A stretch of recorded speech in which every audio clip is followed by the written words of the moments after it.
We begin with our third, last but not the least talk with our dearest urbanists and art specialists sitting on a panel. And again, thank you for coming and staying with us and enjoying this wonderful day of conversation. And I'm passing the mic to the beautiful moderator, Nicole. Thank you so much, Anna. Good afternoon, everyone, and thank you so much to those who are staying after the previous panels and to everyone who came just to listen to this one. Welcome to the Inloco Talks. At this stage, I would also like to thank the wonderful Inloco team for putting this amazing program together, and particularly Anna and Paula for entrusting me with this panel. Thank you very much. So for those of you who don't know me, my name is Nicole Kanne. I'm an independent art consultant and cultural strategist here in Dubai. And I'm very excited to be moderating this panel today, which is going to explore the role of public art in urban planning and cultural strategy. And it's a great pleasure to now introduce our speakers. First off, we have Dr. Khaled Alawadi, who is an associate professor of sustainable urbanism at Khalifa University and the first UAE national scholar to specialize in the design of sustainable cities. Dr. Khaled is also the founder of the Urban Research Studio, and his research is devoted to urban design, housing, and urbanism, specifically focusing on relationships between the built environment and sustainable development. For those of you who made it to Venice in 2018, he also curated the UAE National Pavilion at the Venice Architecture Biennale, which presented Lifescapes Beyond Bigness, an exhibition that explored human-scale architectural landscapes. Welcome, Dr. Khaled.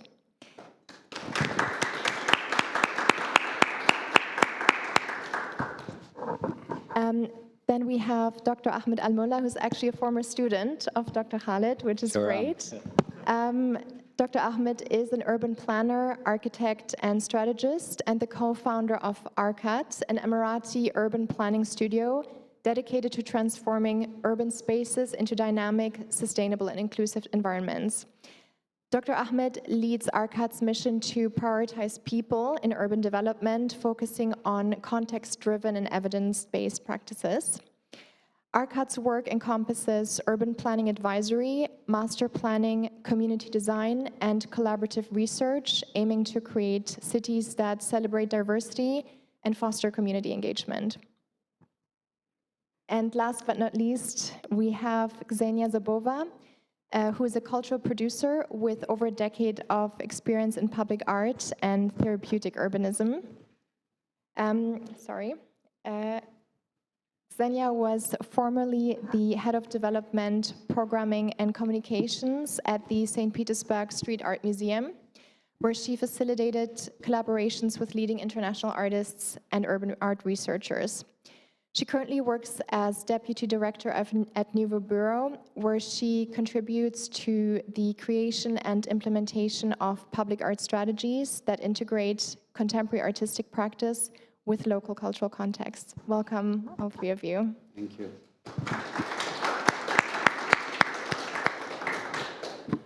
So as I said, today's panel is going to focus on public art in urban planning and cultural strategy, and we are going to first off hear short presentations by each of our speakers that aim to kind of spotlight the topic of public art from different angles. And after that, we'll look together at the different learnings that can inform our respective practices, be it as urban planners, as commissioners, as curators, or even as creative practitioners of public art. And at the end of the panel, you'll also have opportunities to ask questions.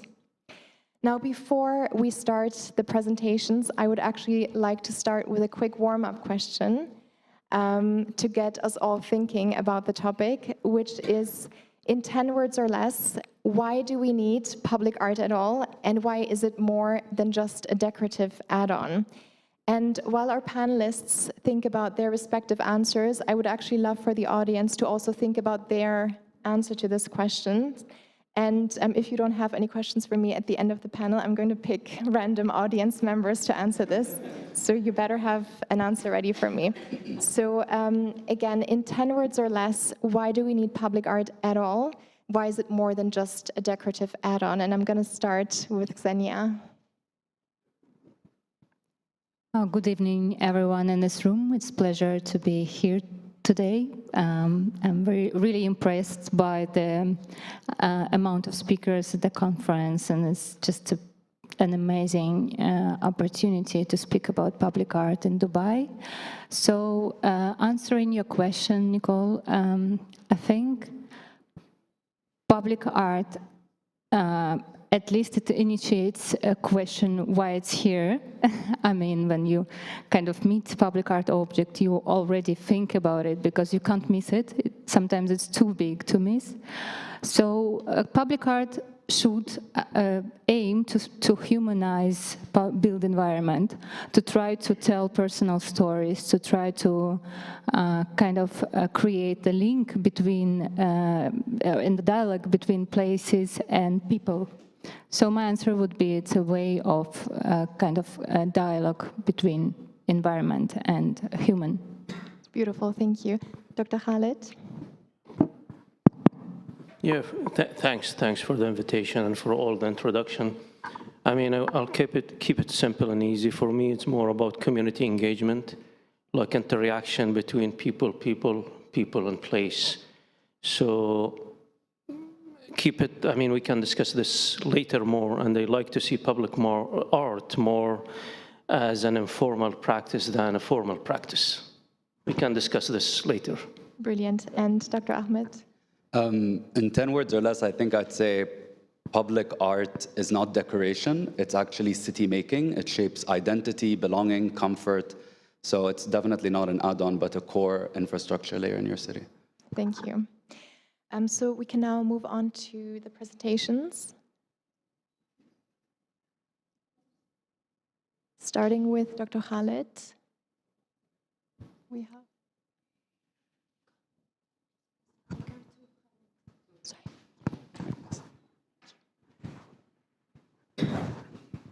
Yeah, I'll try to make it not short, very short, like, but, you know, at least within 10, 12 minutes, hopefully I can finish this.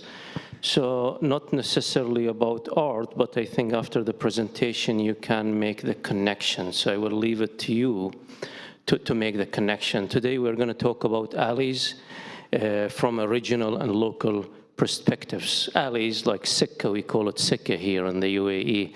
If we look into the Gulf urbanism, I mean, in terms of city design in the region, it's been criticized largely in the past decade or so for being very much focused on bigness, on dispersion, on the large scale, I would say. There's been like movements, there's been redemption in the areas of sustainable energy, clean technology, energy transition, carbon capturing, and all of these technologies. And recently, utopian sustainable cities. We heard about the Neom, we heard about Al-Murabba, we heard about Masdar. They became mainstream since 2000, all of these big utopian cities, but still the degree of implementation is questionable, and many have to be yet implemented, and many others were falling apart. So the argument is that sustainable thinking did not permeate urban design or city making. We are still talking about energy generation, water consumption, and so on. These are all good technical things, but still urban planning and urban design, they matter when we talk about sustainable urbanism. So we recently moved beyond the UAE and started to study the capitals of GCC. I mean, the scale before I was studying only Abu Dhabi and Dubai, now we expanded to the GCC, and I'm studying the different forms of neighborhoods. They change through times, the patterns are different, the densities are different, and people are different too. We pick sample from cities, we analyze those samples in terms of different performance criteria like walkability, livability, and so on, and come up with lessons. And guess what? Out of like many, maybe hundreds of samples, we found that only 3 samples belonging to the late 1970s meet different standards of sustainable urbanism. So here there is a big question mark. What are we doing in terms of urbanism, in terms of planning and urban design? We are just focused on the larger scale, building more bridges and more tunnels, but this is not the answer to the questions, the urgent questions in cities.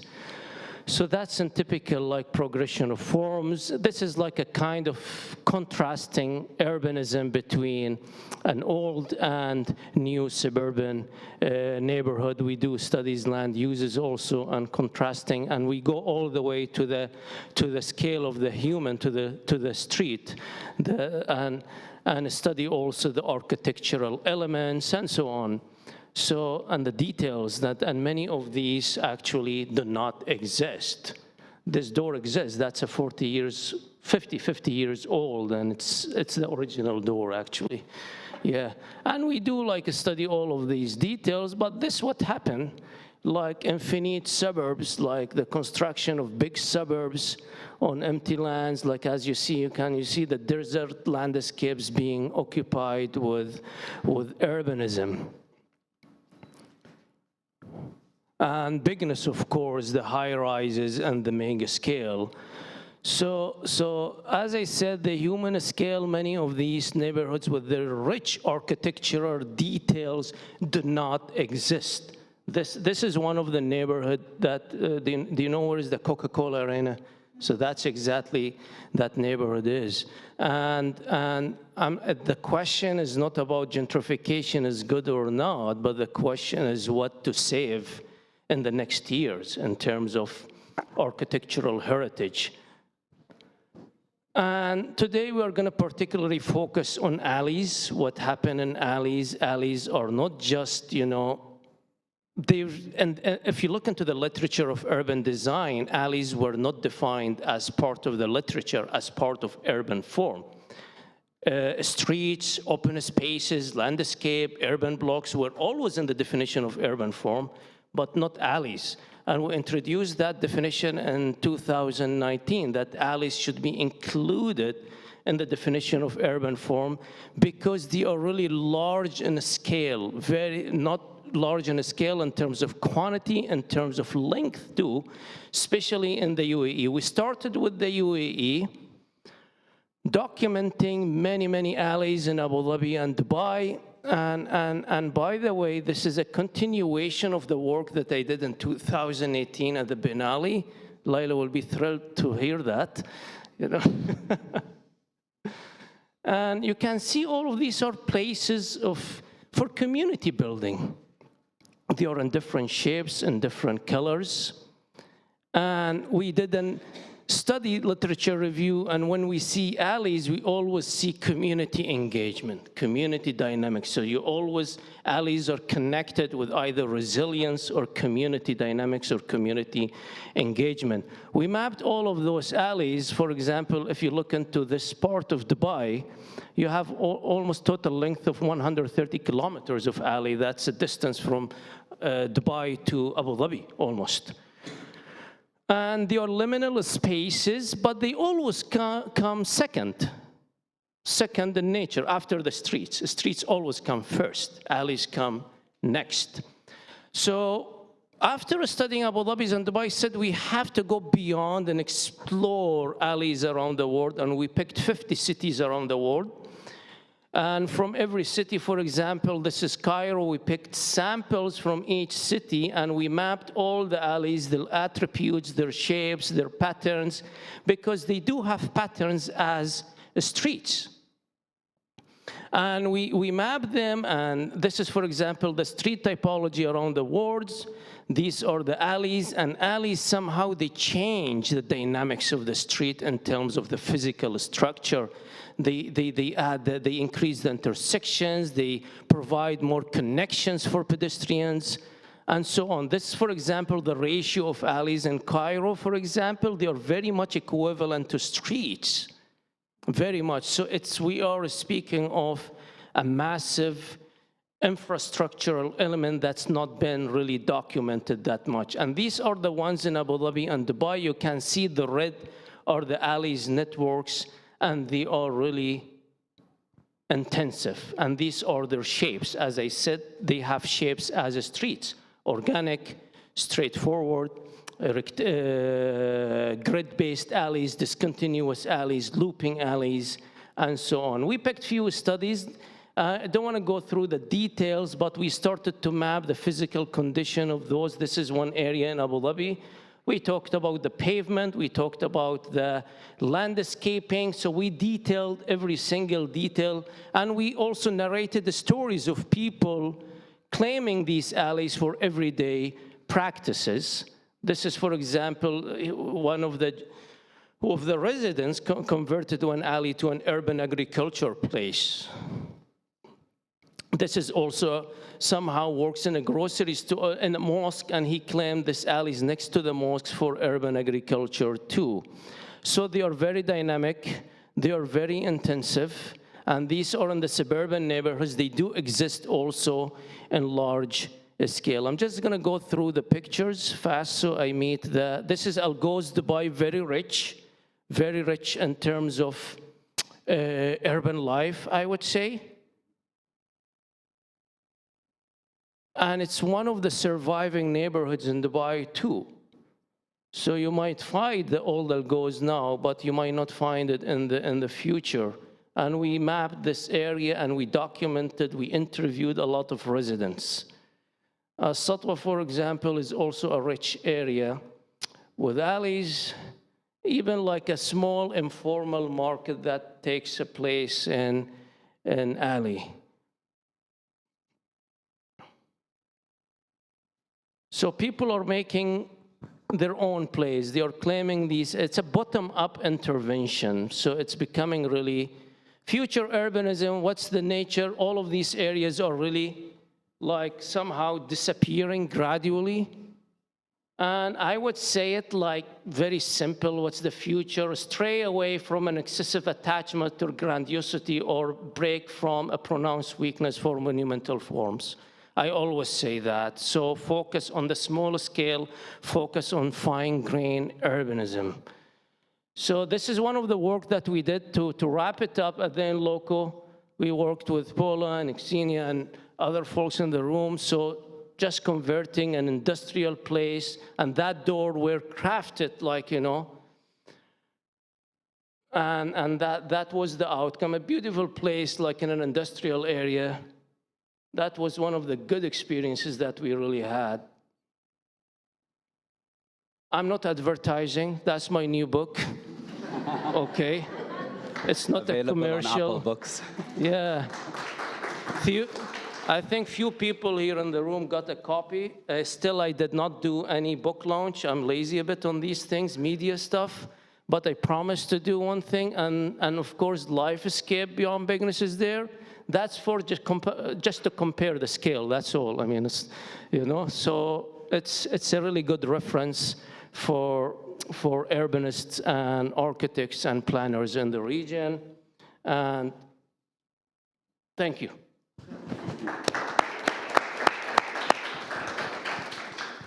Thank you very much, Dr. Khaled. That was very insightful. Yeah, it was. And can I just comment just on one thing? It was interesting to see, I mean, a great presentation, of course, Doctor, but seeing the alleys, and what I noticed was a lot of them were already shaded. Yeah. And I think because of our weather and because of that specific microclimate it creates, and because our streets have almost been taken over by cars and are car dominated, alleys have become the new street public spaces, and you can see that like people are sitting, they've brought even like seats out and trying to make it their own space. So it's almost like a counter to a lack of street public spaces that we have. So thank you for that. Agreed. Dr. Ahmed, Yeah, may we my turn. continue with you? Sure. All right, so after Dr. Khaled's heavy lifting, I just have a couple of slides to show you guys. Mainly, the first slide I wanted to start with is just to really ingrain this idea that we started with, that public art really needs to be treated as a essential city-making layer in the same way that we design, our streets, our pavements, our lampposts, our lighting, our sewerage. It should be an integral part of this system and not an add-on that happens later, for two main reasons. Firstly, when art is designed, public art is designed early, you're designing experiences, right? You're not just placing objects. A lot of times what happens is when we look at public art, it comes as an add-on, a decorative piece that's plopped on, and you can see it. It doesn't fit in the context, it looks odd. But when it's designed as a brief, then your nodes, your gateways, the main areas of your city, the transit fronts, your streets, everything can turn into public art if you design it and include it in the brief earlier. So two things that public art does. The first is it actually changes people's behavior in public spaces. So people act and respond differently when the space they conceive is beautiful. And the next is it actually has performative measures. So things like asphalt art or doing public art using pavings, anything that happens at the eye level or the street level actually makes cars more aware of the fact that there are people around, and it reduces incidences like pedestrian injuries or fatalities. So it definitely has a performative function as well as just being aesthetically pleasing. And with that, I would say when it comes to the GCC, the more important fact, rather than, I mean, it's great that we have all these different art initiatives and strategies, but I would say that rather than having one-off strategies that happen over a certain period of time, the best way to look at this is by looking at the governance framework of public art, and ensuring that these briefs are actually something that are taken into consideration very early on. So these are just examples from Dubai, Abu Dhabi, Riyadh, Jeddah, Doha, and I think they're in some places successful, in some places they really do feel like a gallery or an exhibition. So in terms of key takeaways, I would say definitely having a city-scale strategy is important, something that gets embedded, and the same way that we check for, does this meet these requirements? Has public art been integrated into the public realm? It should be like a non-negotiable go-to. The second, I would say, is distributed through everyday life. So people engage more with public art when it's part of their everyday life, whether that's the bus stop, the shade. And finally, local co-creation and streetscapes as art. I mean, even when we do have international artists coming in, I think it's very important that they co-author and co-create with local communities just to have it be contextually rooted. And then just ending with this slide, which is, again, this is kind of the three main takeaways: plan early, co-create locally, and make the everyday beautiful. So in terms of just key takeaways, I'd say plan it early in urban design. This is what we've been saying. Include it in the brief and make it a non-negotiable aspect of any urban plan or master plan. Second is co-create with communities and local artists. This is really important, and I'm not gonna go a lot into this because I know it's one of the key questions, but when people feel like they're co-creators of something that is around their neighborhood, they take ownership of it, they feel connected to it, and there's studies that have proven that a lot less vandalism and like defacement of public realm objects happen when the neighborhood has been involved in the planning of it.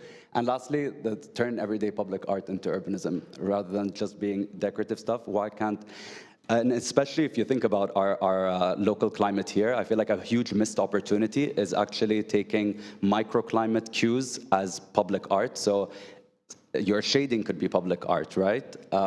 Your pavement that's heat resistant or heat sensitive material could be public art. So really turning those everyday moments into something that's beautiful that people can be proud of and relate to. And this is what creates long-term, I think, belonging and identity. And then coupling that with comfort and co-creation makes it sustainable over time. So thank you. Wow, thank you very much. Those were some incredibly strong points, which I'm very excited to go into more detail in a bit. But last but not least, I'm just going to ask Xenia to present her findings as well.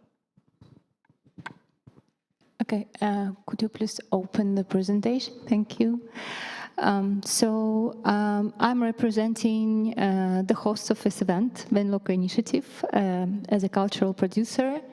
And let me present ourselves first for those who probably not very well acquainted with us, as we are new for the region. So Inloco Initiative is a community of art enthusiasts, an independent community, which is very important. And we gathered together, to my belief, in order to enhance public spaces and public realm around us through multidisciplinary and culturally driven initiatives. So for now in the UAE, we operate two companies. The one is Inloco Gallery Dubai, which is the only gallery in the MENA region to specialize in urban arts. And another company is Bureau Nouveau, which is a public art agency, and we specialize in commissioned public artworks in Russia and the MENA region. So another non-profit institution I would like to introduce, they are located in Russia, and this is a Street Art Research Institute and Street Art Storage.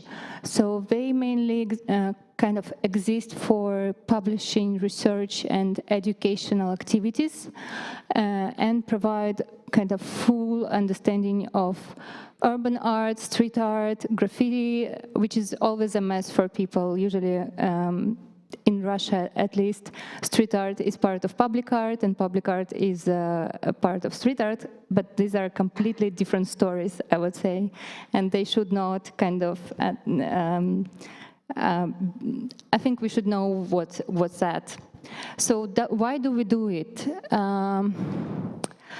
That's an interesting question. We often question ourselves, what's our biggest motivation? And to my belief, and to our long-term expertise in public art, it comes out from the motive to contemplate post-Soviet trauma, which is, I would say, covering the whole country, and we have to deal to kind of urban neutralities. Then spaces are functional, but they don't tell stories because cultural traces are kind of erased.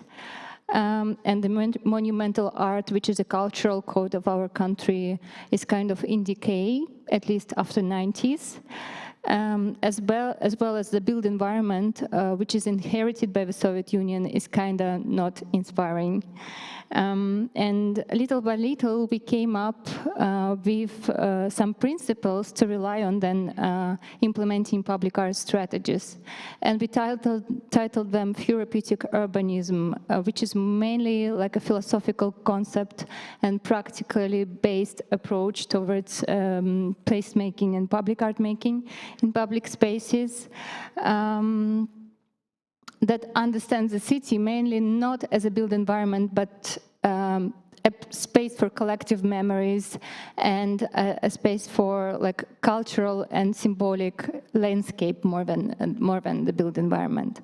So it's based on principles that you can see on this slide, and please let me shortly describe each of them, and then I can jump into the case I would like to present. So the first principle is cities are regarded as semantic systems.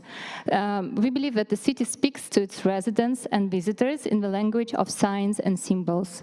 So when implementing public art strategies, we should not forget about it and try to find inspiration for our design concepts from spaces which are meaningful already. We just need to read it carefully.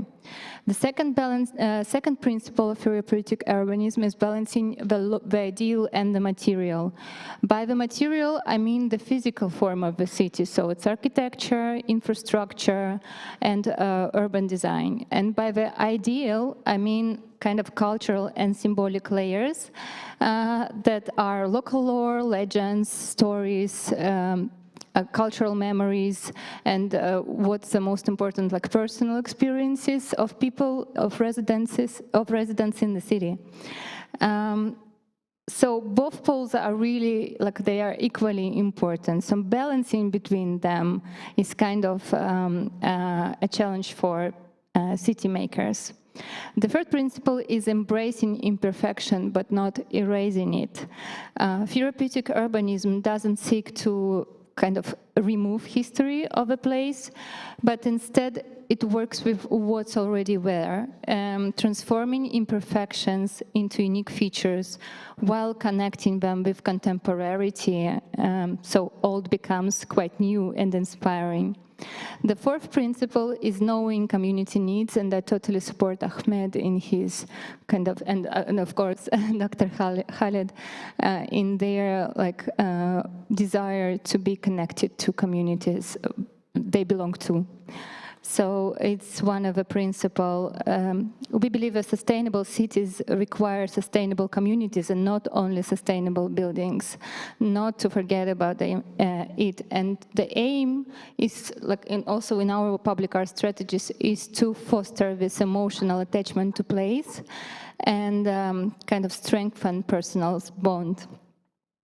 There is also a challenge I would like to mention, because we have it in our practice, is how to spark an interest of communities to share their collective memories, because they often possess the information, they often possess stories, but they rarely have a chance to be heard. They rarely have a chance to express themselves publicly. So what public art basically does, it kind of transfers knowledge from residents to wider audiences. The fifth principle is local nature and site-specific art as production tools. Local botany implemented into urban spaces and site-specific art, to our belief. That site-specific means the art that is done in specific context. Related to it are primary instrument to find this genius loci, the spirit of a place, and to try to uncover it. And the sixth principle is technology as collective memory archive. We believe that virtual spaces are already public spaces. So we should not miss them then implementing public art strategies in the city, because the new generations, they use virtual reality, augmented reality technologies quite easily, unlike us, like elder generations. And urban art is also temporary by nature. So with this technology opportunity, placing projects in virtual environments, we create metaverses of cultural activities in local initiative, like projects of an local gallery. You can go to Spatial and go to VR chat and see what was done in recent years by Inloco. So to our belief, it allows us to kind of cope with this impermanence of urban art interventions and urban art initiatives. So finally, I jump into the cases and allow me to make you travel to the city of Almaty, which is 1.5 hours far from Kazan, the capital of Republic of Tatarstan. It's a small place. And we launched the program in 2017 for our client, the oil company Tatneft. They have headquarters in Almaty. And what we started from, we conducted an anthropological study on local narratives and local oral stories of its residents with the leading anthropologists in the country, as well as historians. So based on this extensive study, we have designed a place. We have designed more than 50 art objects, stage by stage, gradually. So it took us around 5 years, not 50 art projects that were just kind of placed into the environment in one time, which is too much for a small city, but gradually preparing communities to changes and transformation that is ongoing and started back in 2017. So after that, and they were designed to be kind of connected to already existing bike routes. which are kind of like a network that was created by Dutch architects in the city of Almetievsk in 2014. And then we started to kind of program comprehensive training for the residents of the city, and they trained them to become the guides on these routes. So transferring knowledge that is kind of applied in the comprehensive survey and the comprehensive study to them, and now they transfer it to like residents and visitors of the city, and we kind of ensure, we are confident that this information they provide is authentic because it's scientifically based. Another outcome of the program is that now it's a space for open workshops. Open workshops is kind of a space where local artists kind of enhance their artistic skills, and there is also an art residency for contemporary Russian artists, and this is what keeps artistic life in the region rather than like kind of importing into the main cultural centers like St. Petersburg or Moscow.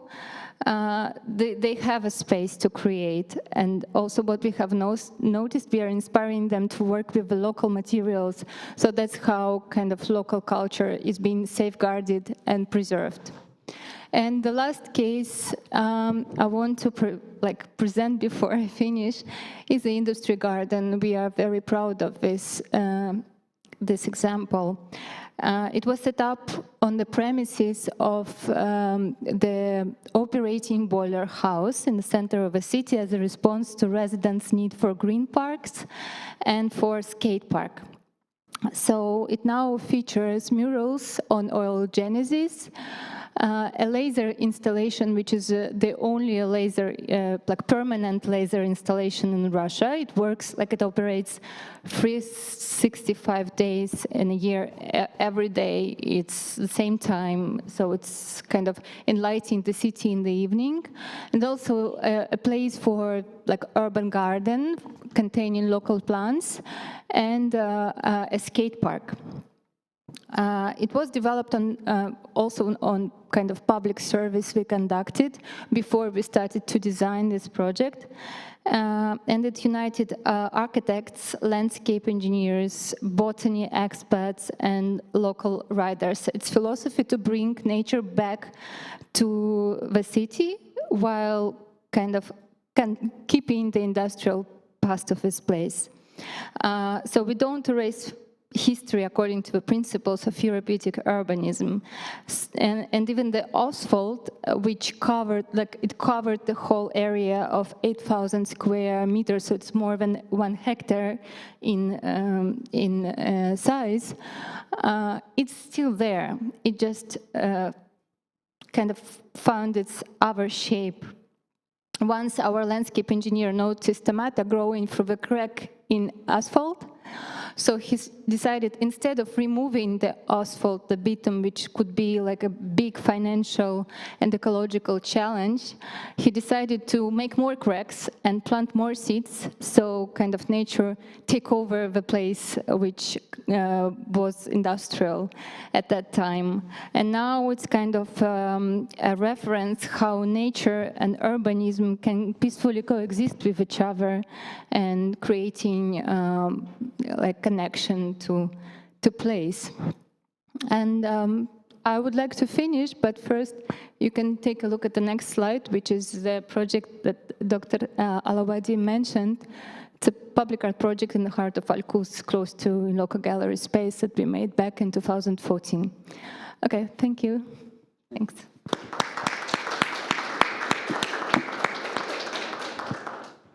Thank you so much to all of you. You've really given us a wealth of knowledge around the subject. What I'd love to do now is just bring together some of the common themes and make it as practical as possible for those of us who are in a position of, to plan the urban realm, to commission public art, and even be creative practitioners themselves. So one of the key learnings, I would say, from all of your respective presentations was the need to think about public art early on in the urban planning process. But what would that concretely look like? So at what point should urban planners start thinking about public art and why? Dr. Ahmed, I'd like to start with you. Of course. So I'd say, maybe just to repeat the point I made earlier, which is we need to treat public art as urban infrastructure in the same way we treat streets, shade, landscape, transit. And it really needs to enter at the master plan and design stage when we're doing, let's say, the public realm brief, not after the design is fixed. So, and again, this goes back to the point where if we do it after, it almost gets placed as an object or a decorative piece, and whereas if you plan it early on, it actually becomes part of the experience as you're moving through the city. And then, like I said, like in the GCC, this also must be tied to microclimate. Like that's so important. Like shade, night use, comfort, walkability. These can almost become your public art objects if they're treated as infrastructure that can mitigate microclimate. So yeah, I would say as early as possible. Like it needs to be in that brief early on. Xenia, what I found really interesting about your presentation is that there's also an emotional element to public art. You're speaking, for example, about the post-Soviet trauma and how public art can help alleviate that. Would you be able to speak a bit more about that? About our inspiration and motivation, I would say. Yeah, sure. I mean, it can be anywhere. I don't think public art is a universal thing. All of us, we have the reminiscences of the past and our memories of our childhood, and all of us kind of having this urban nostalgia and how it was and how it is. So why not to make to try to find an inspiration in it, then we design the concept, because we are experts and we have responsibility before residents. What we do, like our work influences their life in the end. I mean, mine may be less, but what Dr. Khaled does, what Ahmed does, it's city planning. So it's really kind of responsible position, and you don't know what will be like the outcome of this work. To us, public art serves as an emotional catalyst, so it releases emotion sometimes it causes disputes. I don't believe that everybody should like the arts placed in urban environment. So it's always kind of a space for conflict, but also what we should not forget, the space for dialogue and connection. And this is how we can, like for example, I can address to policymakers. This is how you can understand the community needs, the real community needs, because they're gonna express it. There will be a moment then they're gonna express it. And yeah, of course, like, for example, monumental art is an essence of Russian culture. I mean, if you come to Moscow, you see huge sculptures, which are one of the biggest sculptures, monumental, the bronze one in the world. But it's our past. And what's the future? So we're trying to answer, kind of form this future projections of a landscape through public art and initiate dialogue. Dialogue is the biggest aim and the biggest challenge as well. Agreed. Dr. Khaled, do you have any additional practical advice for urban planners? Yeah, I'm gonna agree with Xenia and Dr. Ahmed what he said. I mean, we are very good at building things, but we build things and then we try to fit the other systems around, which is a complete mistake. If I give you an example, we build Dubai Mall and then say, oh, you know, the mall is not connected to the metro. Then build a bridge 1 kilometer to the mall. So I think public art should come as early as possible within the design process. I mean, we do have in urban planning something called design charrettes. So design charrettes is where the community come in and work with the planners of the city and envision their neighborhood or their community. It's like a hands-on design week or day or few days where the community come in and They put down their rules, I would say, their creative ideas, everything, their needs. I think there should be also an art charrette where community comes in and says where art should fit within the design process of the community. Thank you. One of the terms that we've come across quite a lot in both the academic literature as well as the wider discourse around public art is the term plop art, which has become this very negative term to describe public artworks that have little or no aesthetic or cultural or historic connection to the place in which they're set. And in the region, this can sometimes manifest as these bigger names, sometimes Western artists who almost use the public realm here in the region to present their own work as a kind of stage rather than create a meaningful dialogue. What would your advice be specifically for commissioners and curators of public art, even to those who may choose to commission an international rather than a local artist, to avoid creating plop art by accident and actually ensure that whatever is on show is actually meaningful and locally grounded?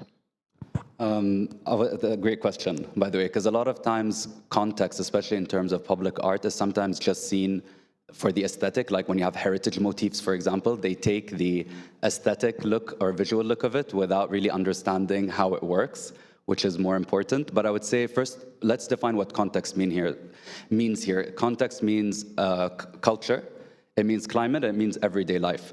So for climate, I think we have to prove that whatever the public art object is, it has to survive our heat, and it has to survive glare, dust, sand, and support shade. So we really have to think about materials, lights, and in this wider public art strategy. Then I would say culture, again, moving beyond just the heritage motifs and looking at things like our very rich Creek and maritime and trading history, looking at our pearl diving, Sadu patterns, even local materials and local craftsmanship. I really like modern contemporary takes of Arabic calligraphy, so I think these are really rich, but I do agree with Dr. Khaled and that we sometimes are in a dangerous position where we treat the audience or residents, where we treat residents in the community as the audience rather than the co-creator or co-author of this art, which does create this disconnect, right? So I think international artists first have to be very aware that we have a lot of micro places in Dubai. So I would say public art in Deira would not look the same as a public art in Dubai Hills. So understanding that context is really important. So as an international, I think, competitor, I'd first start with cultural mapping and listening and really getting a contextual brief, even before you start with the artist's brief. And so requiring international artists to have site-specific narratives, work with local partners, and of course have it be fit to our climate. But this co-creating part, even with international artists, I think there has to be some sort of integration or co-creation with local artists so that what they create really is something that's from here and not something imported from above, from outside and placed here. Makes sense. Xenia? When you spoke about pop art, I just remembered Richard Serra's case in New York, which is, I think, prompted discussion around it, how big public art should be, and it started at that time. But for the artist, of course, it was beneficial. I mean, for those who don't know, there was a huge conflict around the public art commissioned work by Richard Serra, and communities were against his work. They asked to demolish it and to remove it from their spaces. That's what they achieved. It was removed quite quickly, being permanent. In the beginning, it was planned to be permanent. So, when it comes to public art and how big it should be, how famous artists should be, then we invite something, we have to understand the aim of it. So I don't mind. I mean, I'm not against established artists being kind of nomads across the world, so people from different countries and places could see their artwork and to understand how contemporary art is, like what's the state of contemporary art globally, especially then there are countries quite isolated from the international communities. I think, but if it's not temporary, if it's permanent, and especially if it's kind of allocated in old neighborhoods where with old communities that are already settled in these places for a long time, then the approach should be different. Maybe established artists is not the best option. Maybe you have to work with local craftsmen, local artisans. People want to be heard, so people want to be, you will definitely find ambassadors among residents if you come and speak. So for the public art managers and cultural producers, I think it's really important to find connections with a space where the object is going to be allocated and to be connected with communities. Thank you. Dr. Khaled, any advice on how to avoid plop art? Yeah, I mean, I'll make it short. I mean, there is also a counter-argument. I mean, yeah, we know there is, recently we've seen a growth of local artists significantly. I mean, a lot. But at the same time, we are a very cosmopolitan city. So we will welcome different cultures. We welcome different ideas. It's not necessarily to be connected with context. That's the other argument. If you look into architecture, I mean, architecture itself, we are not doing any of our own design language. It's very American-centric, very Eurocentric. So the city itself became very diverse and very cosmopolitan. That's why, does it really matter anymore or not? I don't know. It's a good answer. I like that we're questioning the term. So moving on to communities, which is something that has, come across very prominently in all of your presentations and in all of your approaches to public art and urban planning. So ironically, local communities are actually one of the stakeholders probably the least involved traditionally in the whole process of commissioning public art, from planning to commissioning to execution. But I would argue probably one of the most affected. So in practical terms, for, again, commissioners and curators of public art, what can we do practically to involve communities at an earlier stage? I would definitely agree with what we were saying earlier about involving the community as co-creators and not just an audience at an unveiling. And I think I agree with Dr. Khaled. I'm happy he brought up design charrettes, because I think if we do have a framework for how we implement and govern public art, then I think one of the first things on that list would be to engage with the community, have a structured kind of framework where you have workshops, you do walks, you do youth groups. So really listening to the community, listening to their inputs and listening to what their pain points are, because, I mean, again, what they want to see as public art could be something as them having ownership over the look and feel of the bench outside their house, or the pavement, or even the landscape. So I think that this would be really key. And then, of course, to be able to mitigate the high cost of doing things like public art and public realm upgrades, we could look into temporal installations. So really looking at, I forget the term now, it's something urbanism, but having things, so for example, putting temporary, the same way you guys did the sikka, right? test it out, you know, bring a movable table, movable chair, put some landscape, put a swing or something for the kids to play with, and see the reaction to that. And then if it's successful, those are cues and data for city planners to actually see, okay, this worked here, maybe we should make this permanent or apply it to different areas, or okay, this didn't work.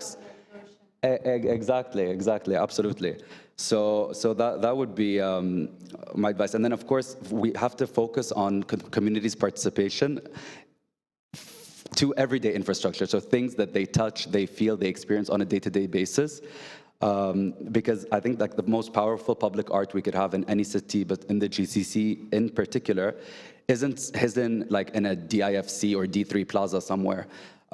It's the art that you actually walk on, walk under, sit on, and pass every day. And this is how belonging is built and an identity is formed between the city and its community.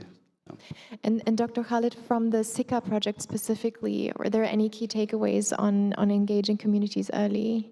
Yeah, I mean, they need a space. Give people a space. I mean, in their community, within their neighborhoods, there are a lot of spaces that are underutilized or not even used. People can claim those spaces and maybe show some of their work. It could start even at the fence of your villa or your house. I mean, just make it creative, do something with it at the alleys. I mean, just to, I wouldn't say formalize it, a little bit control it or give specific spaces to people to show. I mean, one time, I was observing this area, a short neighborhood, that's where is the City Walk and the Coca-Cola Arena. Over 10 years, I was watching that, observing that area, and the eviction day, I went there, and they took few pictures, and I have those documented. And I saw one gentleman, all of his art were pinned up on his fence, and he was sitting on his extended living room and showing his work. Yeah, so that these kind of activities a little bit is not only showing the art pieces, but it gets the community engaged too. I mean, our streets and suburban areas are dead. I mean, you don't even find a single people walking on the streets. So make it a little bit active, you know, and that's without, some direction from the formal planning agencies. That wouldn't happen. So a little bit of educational and workshop, as Dr. Ahmed said, that could encourage a little bit the community to move on.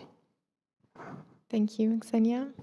I just wanted to add to Khaled's speech that, like on SICA, to comment a little bit.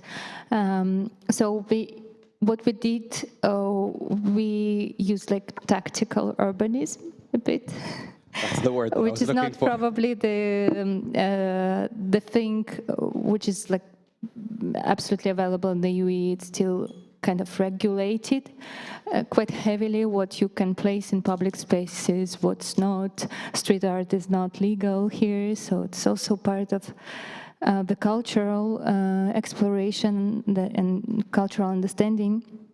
But what we did, we kind of placed Dr. Alawadi's archives on the walls of the SICA, which is kind of street art practice, you know, how to make the feeling of emotional attachment to the place with street art practices.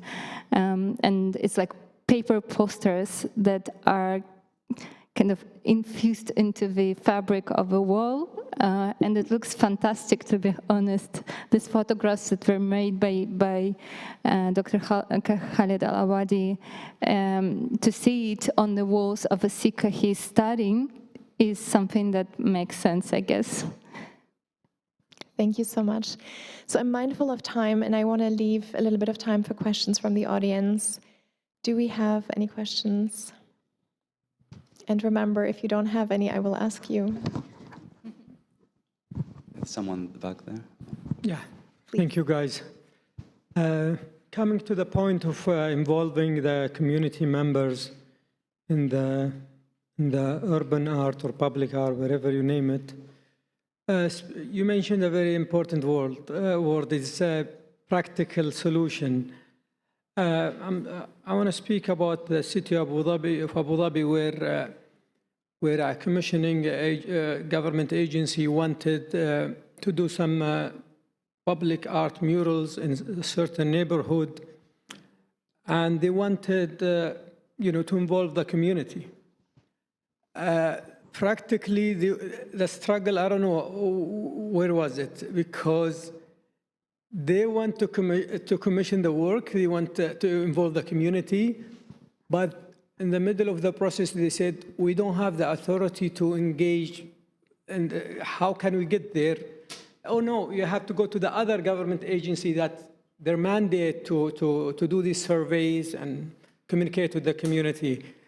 Then that government agency said, oh, we have to communicate to that government agency so there was a loop of decision makers, everyone assigned to something. Then they pulled back from involving the community and they said, okay, I need to, the commission agency gonna go directly to the art companies, the artists, and they will do it themselves.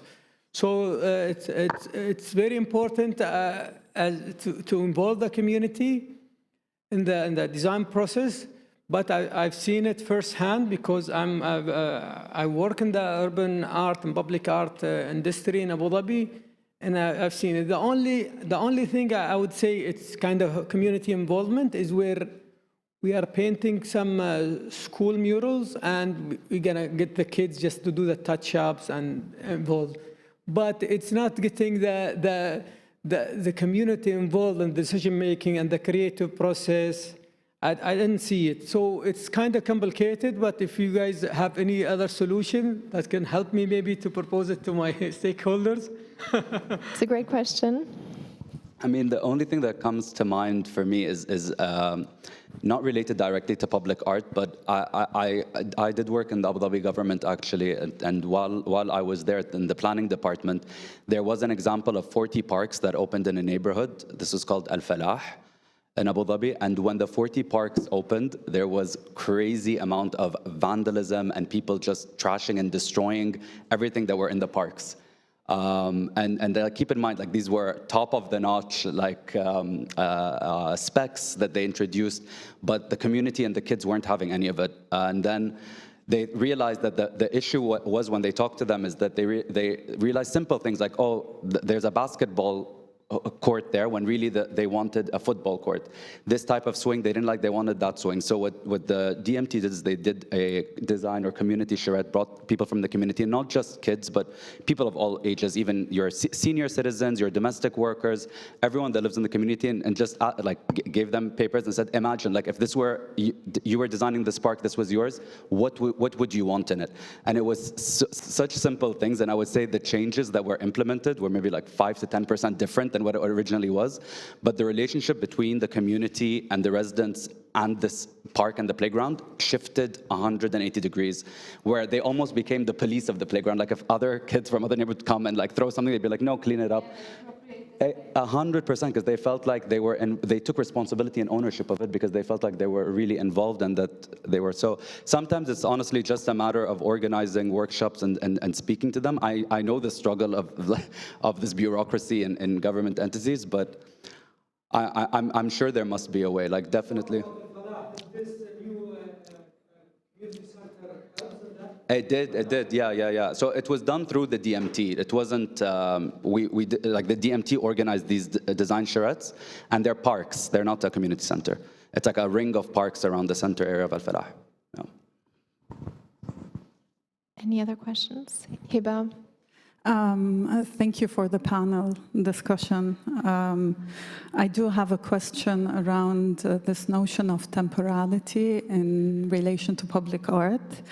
In Gulf cities, mostly characterized by accelerated urban development, where temporality is often overlooked in favor of rapid transformation, which implications does this create for public art? And how do we address the absence of historical layering in rapidly transforming urban contexts? Who would like to answer? Great question, and I would say because we're a rapidly transforming city, that's I think the reason why public art historically has taken like a second seat in the car. I mean, we were, just think about it, one generation ago, I'm talking about my parents, my mom and dad were not born in a hospital, they don't have any birth certificate when they were born. So I think that because we're a new country, the focus has really been on development and trying to catch up just with your basic infrastructure, you know, your roads, your power stations, your water desalination plants, schools. But I think now we're at a critical stage where, because the city is still growing, we really have an opportunity to integrate public art as part of our infrastructure strategy.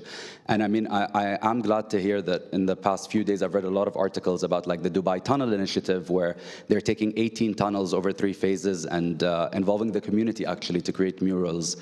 There's another initiative that was launched by the RTA, which was the Dubai Urban Challenge, which I thought was really cool too. It was, again, it was an international design competition, but it was to invite artists to co-create everyday objects in the public realm. And then I think yesterday too, or a few days ago, Sheikh Hamdan announced that Dubai was going to have 6 unique architectural identities for each area. So I think this is a good start. If we do have a design brief for each area in terms of its look and feel for the public realm and public art, then we can really start to have it be a requirement for any new development. And I think that's the way we can really integrate it. Now, in terms of layering, I would say, there's an interesting story from Abu Dhabi. So because everything here is mostly new, and even our historic buildings aren't that old, they didn't retain a lot of value when it came to like heritage or protection. What Abu Dhabi did was, because they had a lot of significant buildings from the 70s, 80s, early 90s, they actually developed something called modern heritage. And so these modern heritage buildings are now protected. And these are, again, not from like way back when, but things from the 60s, 70s, 80s. And I think it is important for us to retain some of these. And I mean, I am speaking in a building which I remember growing up. This was a beautiful library building. So I think we really need to also think about having a unified architecture, language, and identity to our cities, because that creates memory. And I think if everything gets destroyed and rebuilt, then you lose this kind of character you have and memory and belonging to a place. Yeah, please. Let me add a little bit to Dr. Ahmed, and thank you for the question.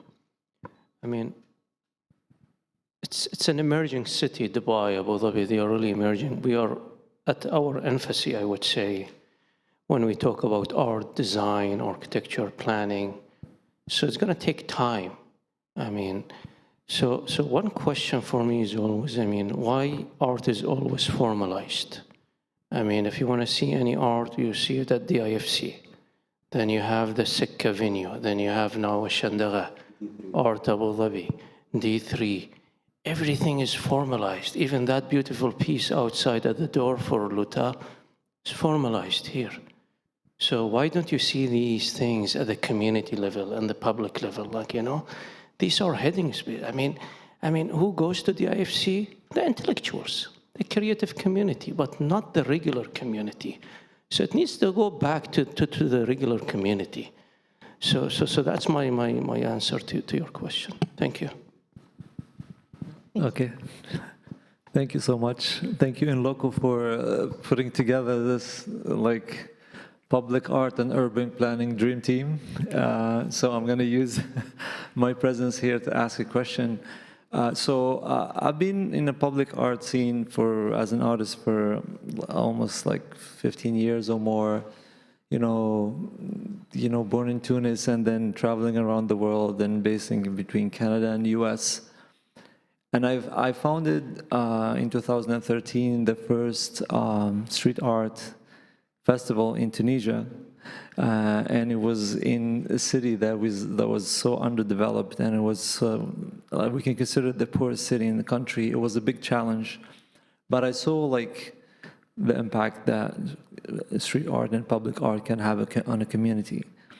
Now I'm tackling a new challenge, and I want your own input on what I'm doing right now. So I was commissioned by a resort in the Maldives to build a program, an art residency program, but I added something, another layer to it.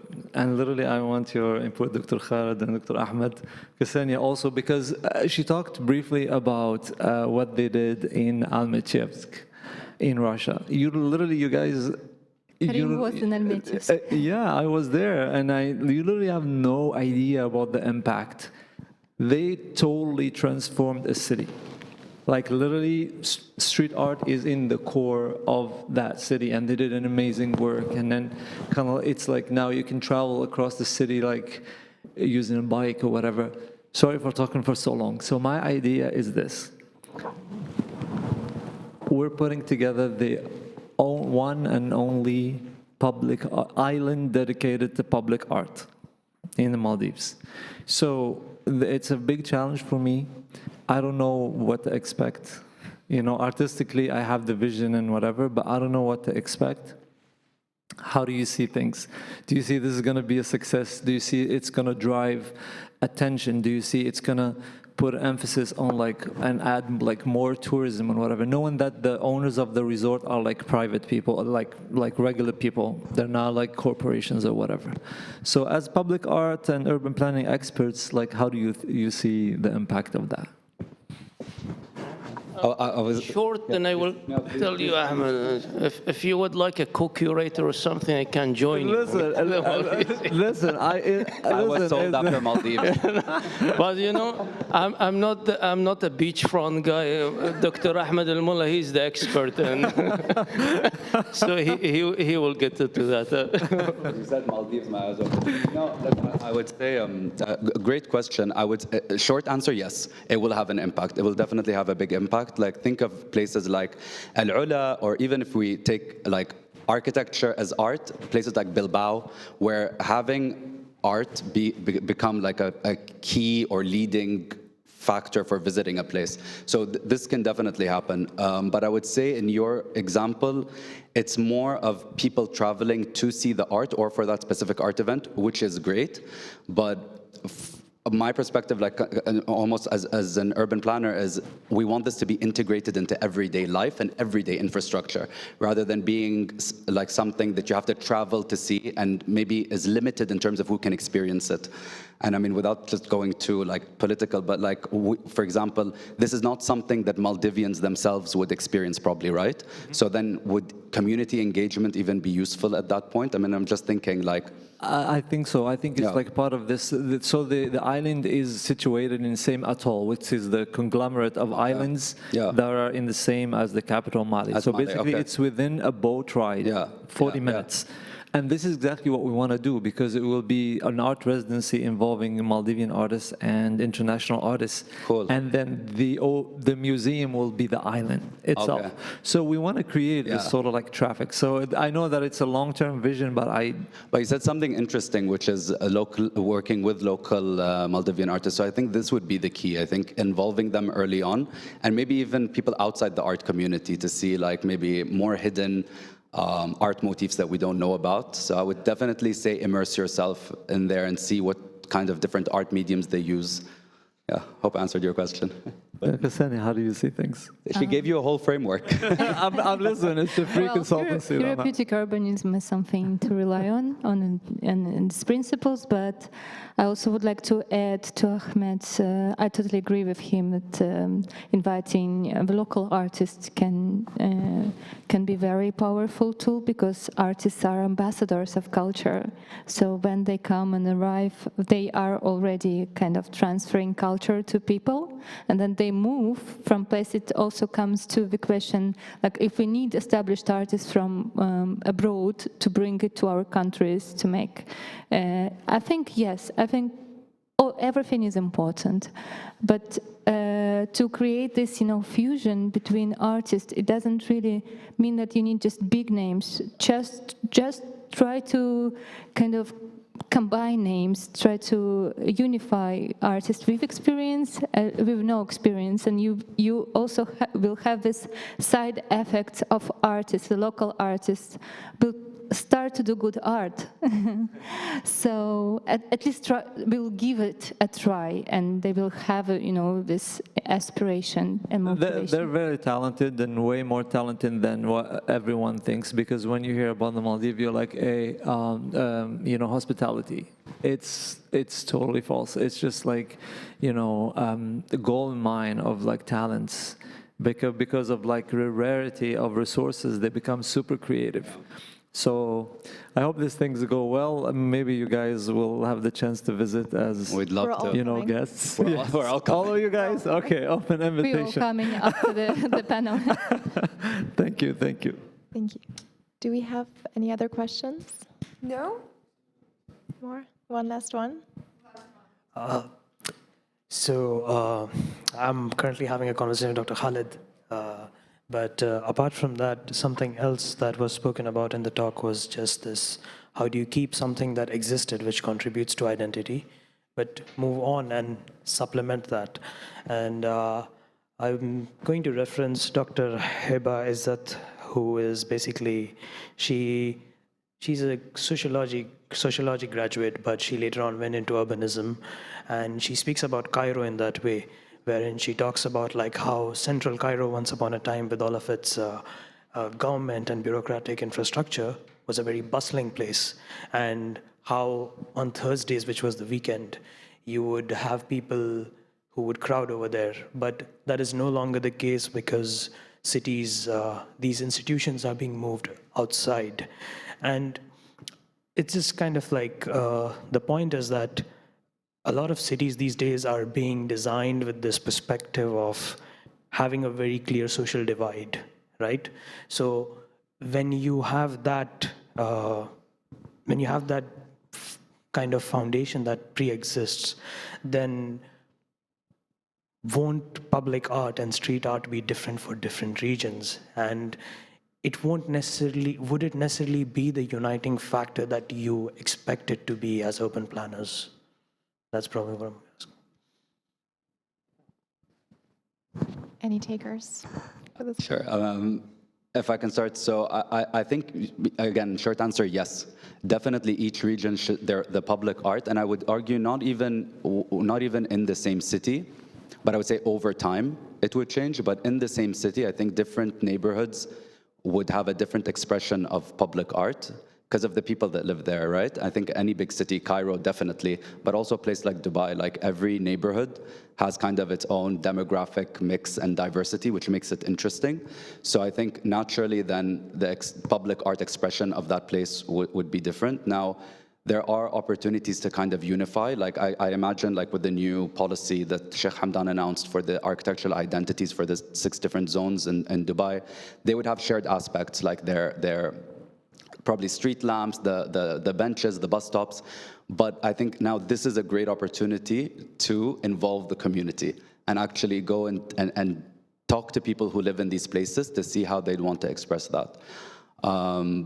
But yeah, I think definitely public art would look very different from city to city. I mean, like in some European cities, like even their metro entrances or like metro things are designed in a way that gives you this public art feel in the city. But yeah, that would be my answer. I think it's there in Dubai itself. I think a lot of stations on the Green Line, they have like their own history behind it. So yeah, thank you. Yeah, thanks. Any more questions? No? In that case, thank you so much for our wonderful speakers. Thank you, Nicole. Thank you, Nicole. Thank you for listening to us and for your questions. Thank you. Really appreciate it. Thanks, everyone. Thank you again to the Inloco team.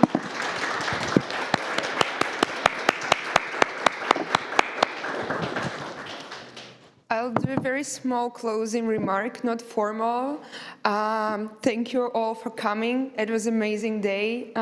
If you want to watch and rewatch all the speakers talking, you can go to our YouTube. If you want to find us like real people, you can go to Foundry downtown, where we currently have a show, and most of the artists you can see here are exhibiting there. And you are very welcome to stay with us for 1 hour more for informal networking and just chatting in the doors of the library. Thank you again.